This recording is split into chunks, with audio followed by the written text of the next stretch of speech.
자, 함께 만드는 안전한 세상 시간입니다. 자, 오늘은 인천소방본부 예방안전과에 매일매일 우리 출발 경인대행진을 청취하고 계신다는 분이시죠? 이경철 조종관 나와 주셨습니다.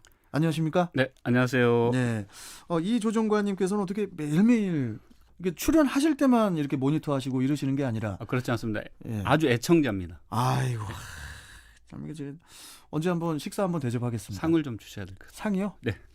그러니까 예, 알겠습니다.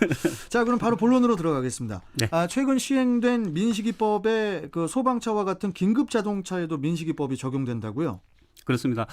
최근 들어 어린이 보호구역에서 차량을 운행 중에 어린이와 교통사고가 발생했을 때 가중처벌을 받도록 한 이른바 민식이법에 대해서 뜨거운 논란이 되고 있습니다. 예. 잘 아시다시피 어린이 보호구역에서 교통사고가 발생해 어린이가 사망할 경우 형량이 무기징역 또는 3년 이상의 징역형으로 매우 강한 데다가 개정된 법에는 어떤 차량에만 해당이 된다, 이런 차량을 따로 특정한 것이 아니기 때문에 종류와 관계없이 모든 차량에 예외 없이 적용이 되고 있어 과잉 처벌의 목소리가 나오고 있습니다. 이 목소리가 좀 많이 나오고 있어요, 요새. 그렇습니다. 예. 이 법의 취지는 운전자에게 경각심을 주자는 취지로 개정이 되었지만은 어린이 보호구역에서 교통사고가 발생했을 때 현실적인 문제가 여러 가지 발생하고 있는데요. 예. 특히나 어린이 보호구역에서 발생한 교통사고에 대한 형사처벌이 강화되면서 운전자 보험을 새로 가입한 사람들도 폭발적으로 늘어나고 있다고 하는데요. 그러겠네요. 지난 4월 한 달에만 83만 명이 새로 가입했다고 하고 그 가입자 중에 저도 한 명이 포함되어 있는데요. 그만큼 사람들이 사고가 났을 때 처벌 수위가 높다는 것을 현실적으로 느끼고 있다고 보시면 되겠습니다. 아니, 그런데 여기에서 이제 문제가 긴급 자동차에도 예외 규정이 없다면서요? 그렇습니다. 소방차와 같은 긴급 자동차들도 예외 규정이 없다는 것이 문제인데요. 실제로 작년에 이제 전국에서 최근 5년 동안 소방서에서 가장 출동을 많이 하는 119 구급차 관련 교통사고가 489건으로 연평균 97.8건에 달하고 있고 네. 특히 작년에는 역대 최고치인 441건이 사고가 발생하기도 했는데요. 이러한 상황에서 위급한 화재가 발생해 신고를 받고 출동한 구급차가 어린이 보호구역에서 30km 이상으로 주행을 하던 중에 사고가 나게 된다면 당연히 민식이법 적용 대상이 되는데요. 예. 한 가지 더 예를 든다면 초등학교에서 만약에 불이 나서 소방차들이 출동을 했다고 했을 때 30km 미만으로 안전운전 의무를 지키지 못해 사고가 날 경우 이 역시 모두 민식이법 적용 대상이 된다고 보시면 되겠습니다. 여기서 문제는 운전자가 사고 당시 어떤 조치를 취했느냐에 따라 결과가 달라질 수는 있겠지만은 119 구급차나 소방차를 운전하는 소방관이 긴급 자동차를 운행 중에 어린이가 다치기라도 하면은 1년 이상 15년 이하의 징역이나 500만 원 이상 3천만 원 이하의 벌금이 부과가 된다면 직장을 그만둬야 하는, 그러니까 소방공무원을 그만둬야 하는 일까지 벌어집니다. 아니, 왜 직장까지 그만둬야 하는 이유가 있습니까?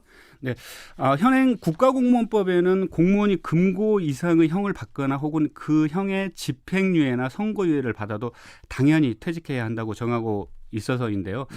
소방차들이 불이 나거나 응급환자가 생겨 신고를 받고 현장으로 출동할 때 신호와 속도를 위반하면서 주행하는 경우가 거의 대부분이거든요. 여기에서 긴급 출동 중이라고 하더라도 만약에 사고가 난다면 이러한 중대한 처벌이 뒤따르고 있어 화재 현장과 구조 구급 현장에 신속한 출동을 하는데 제한이 되고 있는 게 현실입니다. 참, 이게 무엇이든 이 안전이 최우선시 되어야 하지만 실제 긴급 상황일 때는 그 부담감을 갖고 출동하게 될 것 같은데 좀 어떻습니까? 네, 실제 현장에서 근무하는 우리 직원들의 이야기를 들어보면은 신속하고 긴급하게 출동을 하다가 도리어 중범죄의 가해자가 될까봐 엄청난 부담을 갖고 출동하는 것이 현실인데요. 이러한 상황에서 어떤 사람이 목숨을 걸고 법을 위반하면서 빨리 현장에 도착하려고 하겠냐는 목소리가 많이 나오고 있습니다. 결국은 이러한 소극적인 현장 활동이 위험하고 급박한 상황에 처한 시민들의 몫으로 작용하지 않을까 하는 우려가 생기는 부분입니다. 그래서 그 소방청에서 그 해당 법안 개정을 추진한다고 들었거든요. 네, 그렇습니다. 죄송합니다. 아닙니다. 예. 민식이법에는 어린이 보호 구역을 30km 이하로 제한하고 있는데요. 그렇죠. 소방차와 같은 긴급 자동차들이 긴급한 상황에 출동을 하면서 이러한 상황들을 다 지키면서 출동하는 것은 한계가 있습니다. 이러한 여러 가지 문제점들로 인해 소방청에서는 지난달부터 TF팀을 구성해서 소방차와 구급차를 보호하기 위해 해당 법안 개정을 다시 추진하고 있습니다. 특히나 민식이법에도 긴급 차량에 대해서는 예외 규정을 두는 방안을 마련할 방침인데요. 네. 화재나 구조, 구급 등 소방활동은 필연적으로 도로교통법과 관련이 많은 데다가 민식이법으로부터 소방차를 보호하는 차원에서도 개정이 필요하겠고 네. 국회 행정안전위원회가 구성되면은 경찰청과도 협의하여 추진할 계획에 있습니다. 이 법이 시행된 지 불과 석 달밖에 되지 않은 가운데 어린이 보호구역에서 교통사고가 난 운전자에 대한 과도한 처벌 사례가 나오지 않은 만큼 법 개정을 논의하기는 아직 이르다는 이야기가 있긴 한데요. 정치권에서도 오는 9월 정기 국회에서 어린이 보호구역에서 과실로 사고를 낸 운전자에 대한 처벌 수위를 현행보다 낮추는 특가법 개정안을 발의할 예정이라고 합니다. 끝으로 마지막으로 말씀드릴 부분은 민식이법이 시민들의 생명을 지키는 소방관들에게는 큰 걸림돌이 되진 않을 것이라고 믿기는 하지만은 누구라도 피해자가 될 수 있고 피해자가 될 수 있는 상황에서 소방관들에게 보다 안전하게 현장 활동을 할 수 있게 제도 개선도 되어야 한다고 생각이 됩니다. 저도 그 이경철 조종관님. 네.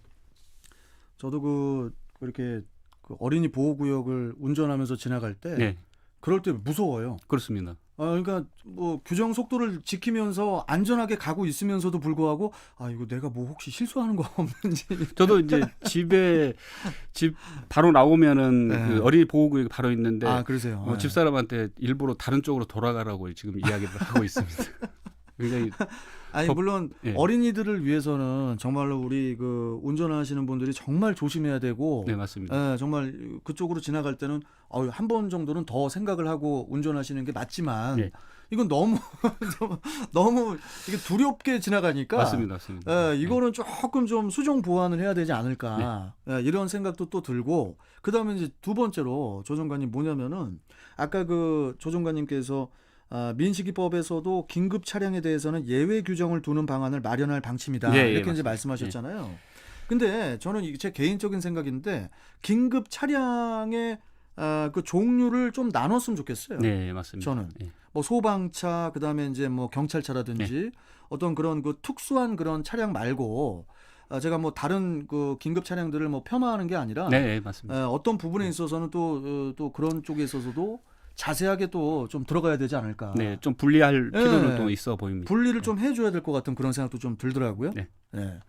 아무튼 뭐 이 사항에 대해서는 뭐 또 계속 우리 이경철 조정관님과 이야기 나눠야 되니까요. 네. 오늘 말씀은 여기까지 듣도록 하겠습니다.